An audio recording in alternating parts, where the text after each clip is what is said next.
Hello again, everyone. This is the K-Man 1971, and thank you all for taking the time to check out my latest comic book haul. I have to say, starting off, this has been the best month of current comics that I can remember in recent memory. Definitely my biggest pull from current books. So let's get on with it. Starting off with a book that I've been looking forward to for a long time, Return of Wolverine, #1. Love this book, man. As many of you know that have watched my channel for any extended amount of time, Wolverine and Batman are pretty much my favorite characters. So it's great to have the real Logan back in the Marvel universe, and given the A-list treatment by Marvel with a great creative team. I like how it seems like almost an homage to Weapon X, the Weapon X storyline that ran in Marvel Comics Presents back in the 80s by Barry Windsor Smith. McNiven has, seemed to have implemented a very Barry Windsor-esque influence in his art style, and Soule has also seemed to implement the non-linear storytelling method that was also used in the original Weapon X storyline. So great to have Logan back, and very much looking forward to the next issue. All right. Venom #6. Just if you like comic books that have great characters, great art, and great storylines, this is the book for you. Star Wars #54. Starting with issue 50, this story arc has been, without a doubt, the best Star Wars story arc in this title in well over a year. Bravo! Fantastic Four #2. While this hasn't totally wowed me, I'm not the hugest fan of Dan Slott, but I'm more interested in the aspect of how the Fantastic Four is reunited and implemented back into the Marvel Universe proper. One of the few duds of my current books this month, Infinity Wars #3, a storyline that while it hasn't totally wowed me up until this point, I've been reading the storyline basically since Guardians of the Galaxy Volume 3. So while it hadn't wowed me, it didn't disappoint me up until this issue when we got to the whole Marvel mashup part, which just seems totally gimmicky, and it seems like it's going to be drawn out more than I initially thought. So what are you going to do? I am looking forward to the new Guardians of the Galaxy series, though, by Donny Cates. That seems like it's going to be incredible. Moving on, Seven to Eternity, #11. Fantastic book, beautifully written and illustrated, and the only criticism I've always had of it only comes out like 4 or 5 times a year. So, The Realm, #9. Another one of those books that I wish had more recognition out there, but definitely one of my favorite titles out there, along with Oblivion Song, #7. Kirkman's doing a great job on this title, which probably surprises no one. All right, moving on to the DC stuff. The big book of the week, Heroes in Crisis, #1. I wouldn't get too upset about those 2 major characters that were killed off panel. Let's wait till we get to the end of the story arc. I really don't see DC doing that, so who knows. But so far, I'm one of those people that is a big Tom King fan, so I do have faith, and I did really enjoy this first issue. Yeah, that's all I'll say about that. Another one of my favorite reads out there right now, Doomsday Clock, #7. I think it's almost at a bi-monthly, or maybe even less than bi-monthly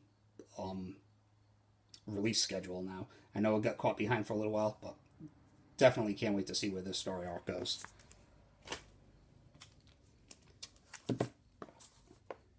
Teen Titans #26, a book that's always on the cusp of being cut. Wasn't really, I flipped through it, wasn't really that impressed. So this might be the last issue. Love that cover though. And I also picked up #25, which was just average. Moving on. Another book that I'm super surprised, pun intended, that I'm enjoying so much is Bendis' Superman. So here's Superman #3, David Mack cover once again, and I just like how he used basically the Superman pose silhouette from Superman #1, Volume 1. I just thought that was really cool. Real stunning cover.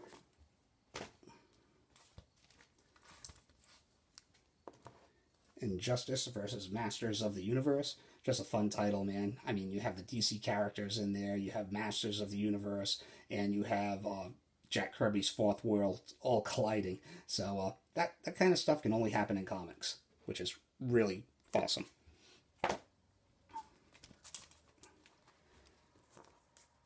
My favorite artist of all time, Jim Lee, with this just killer Joker cover. I guess the black and white sketch is already going for like $200. Wow. So, great title. I like how Tinian comes in and does these Legion of Doom fill-in issues, so that don't feel like fill-in issues. But great to see the Justice League getting the A-list treatment. A cover I'm pretty sure all of us ended up picking up this month. Catwoman #3 by Art Germ. I also picked up Batman Kings of Fear #1. Great Bill Sienkiewicz cover, and incredible interiors by Kelly Jones. Some of his best artwork I've seen out of him in a long time. I actually own the entire Doug Moench Kelly Jones run on the Batman title, so I definitely have to pick up Red Rain graphic novel at some point. Red Wayne, a little Elmer Fudd going on there. And my cover of the haul goes to Batman #55. Francisco Mattina strikes again. I mean, Batman literally looks like a statue in that cover. And I like how there's all sorts of snow floating around, so beautiful stuff. And, of course, the big book of the month, Batman Damned, #1. Great stuff. I was blown away. I want to echo the sentiments of Bat Avenger. I wish people were hunting this book down and talking about this book for the proper reasons, for the great storytelling, the cool format, great coloring, incredible artwork. Batman in a mature reader's title. I mean, I think that's really cool, but it's overshadowed, pun intended, by the Batwang. So I can't believe people ran out. I mean, we live in crazy times where people are burning Nikes and smashing Keurigs, but now people are going out there and spending $60 to $100 for a silhouette of Batman's penis. Holy shit. Anyway, I'm really psyched for this DC Black Label. I'm really looking forward to Scott Snyder and Greg Capullo's alleged last Batman story. I'm definitely looking forward to Jeff Johns' 3 Jokers story and the Wonder Woman story that's coming out. I would be interested in the Superman story by Frank Miller too, but I just can't see myself chucking money down for another Superman origin story. But we'll see. But yes, Batman Damned, I would definitely check it out, if possible. Alright, moving on to the back issues. So, these next couple of back issues are going to be just $1 fines. I was trying to hold off for another Dollar Bingers from the Fringes video, but one of my comic book shops, I essentially get my my Dollar Bin issues from 2 comic shops. One of them is basically all old school stuff, and the other is basically more newer school stuff. And at the newer school store, they rearranged the store, so basically there's a table right in the middle of where the new comics are and the back issues are, where people play Magic the Gathering, and there is basically no room for digging. So unfortunately, my Dollar Bin binges from the Fringes videos will probably be on hiatus for the foreseeable future. But here are some highlights of what I picked up over the past month. Venomverse War Stories #1. Incredible Francisco Mattina cover once again. People love Venomized covers. So who knows? This one's one of those books that hovers around $8 to $10 online. Love it. Secret Avengers #23. A lot of people, there's a misconception that this is the first appearance of Flash Thompson as Agent Venom, and I just don't think that's true. But I think it's a really cool Art Adams cover, and it does feature Venom technically, or a version of Venom joining the Avengers. So, and especially for $1. Why not? My second copy of Deathstroke the Terminator #1. I will pick this book up for $1 anytime I see it, just based on that awesome Mike Zeck cover. Second copy of Rom the Space Knight #31. Second appearance of Rogue. Just a nice Copper Age issue of Detective Comics #505. Batman vs. a Werewolf for $1. Why not? And the last dollar book was Dark Horse Presents #24. first appearance of aliens in comics, but not the first appearance of aliens in comic book form. That would be the Heavy Metal graphic novel that came out in the 80s. But this is the first time that they've appeared in a comic book. I guess think more like Star-Lord first appeared in Marvel Premiere, but he didn't appear in comic books until Marvel Spotlight. So, same thing, I guess. But definitely a great book to pick up. In my last haul, I picked up another issue of Dark Horse Presents, which I thought was this issue, but it was just the prequel to the Aliens Predator crossover. So, and I definitely overpaid for that one. But to get this one for $1, it definitely helped even the odds. All right, some cool reprints. DC Millennium Edition of Police Comics #1, which features the first appearance of Plastic Man. And also the Millennium Edition of Mad Comics #1, which I had no idea started out as a color comic.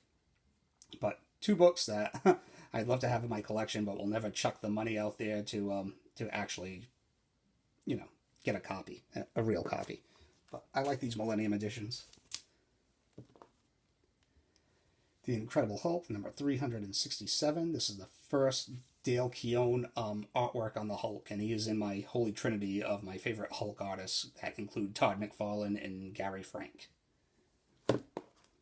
Another book that is seeing an uptick. This is my second copy. I still can't seem to find the newsstand edition as of yet, but The Incredible Hulk, number 441, the She-Hulk Pulp Fiction homage cover.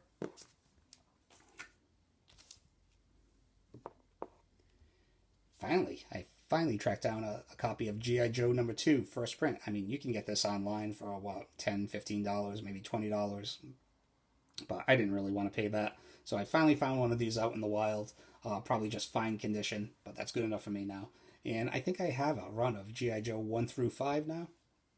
I would like to get the first, 24 issues to 50 issues.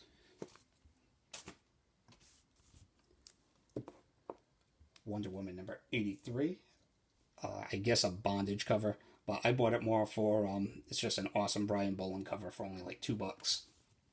As well as this one, Wonder Woman number 96. Anytime you put Brian Boland and the Joker together, I want it.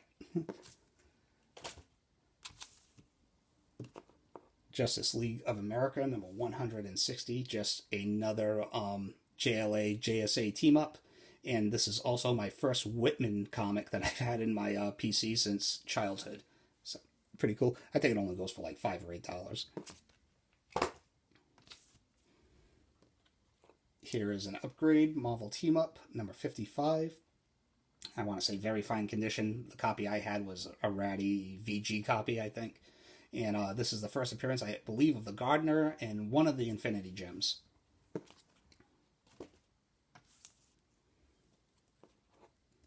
Fantastic Four, number 146. Just a nice high-grade Bronze Age issue of the Fantastic Four. Anytime I can snag these.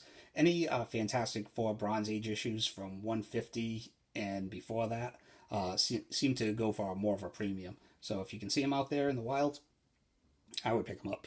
But I would pick them up anyway.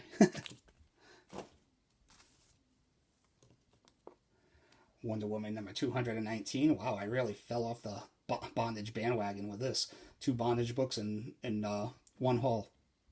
But the reason I picked this up is not necessarily for the bondage. It's actually for a much worse reason. I always thought it was funny. This has been known as like the elongated Sperm Man bondage cover. So, just ridiculous. But very high-grade Bronze Age Wonder Woman cover also. I want to say this goes for like maybe $20 online. I paid like $3 for it. It's a very economic haul. Peter Parker, Spectacular Spider-Man, number 90. This is my second copy, but this one happens to be a newsstand. And this is one of those early black suit appearances that happened during the same month as Amazing Spider-Man 252, and I forget the issue of that Marvel Team Up.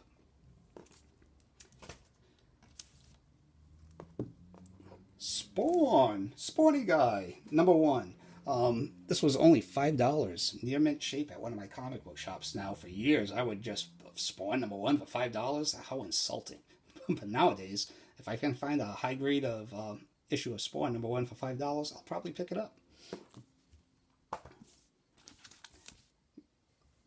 Also, my second copy of Malibu Sun Number 13, which people try to tout as the first appearance of Spawn. That is not the first appearance of Spawn. This is the first appearance of Spawn.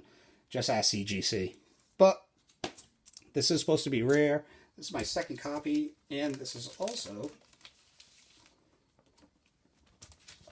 let's see if I can get this on here correctly, the Error Edition. So, 2 copies of this, and both of them are the Error Edition. I cannot seem to find just the regular edition, but pretty cool. And it was only $20. It definitely needs a press, probably fine minus condition. I don't want to get it twisted. But Malibu Sun number 13. Winding down, Uncanny X-Men Wizard Ace Edition. This reprints X-Men number 94. I have this rule: anytime that I buy a slab, I want to read that book, obviously. So, wanted to read this, and features a really cool acetate cover. I want to say it's only like a $10 issue.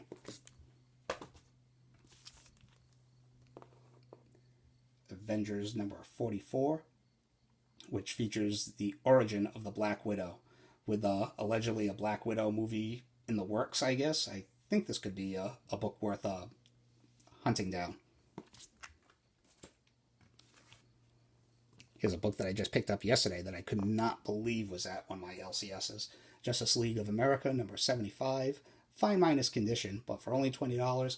This is when Black Canary officially joins the Justice League in her first adventure with the Justice League of America. So, once again, Birds of Prey hype.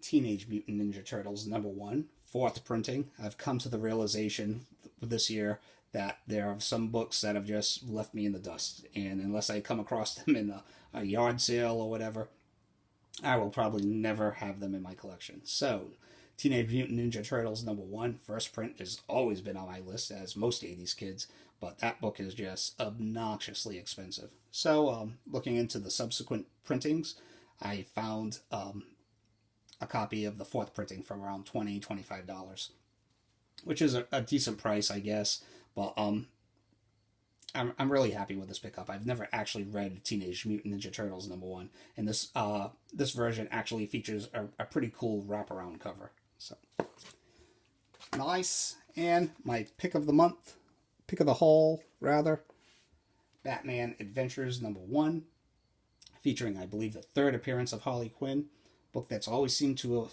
eluded me. So I ended up picking this up for a little, I want to say like either $20 or $22. The most expensive book in this haul was, I want to say, like $26. So very economic hauling going on. So that's all I have for this week. Thank you all for watching, liking, and subscribing. And yeah, have a great weekend. Go Patriots, please!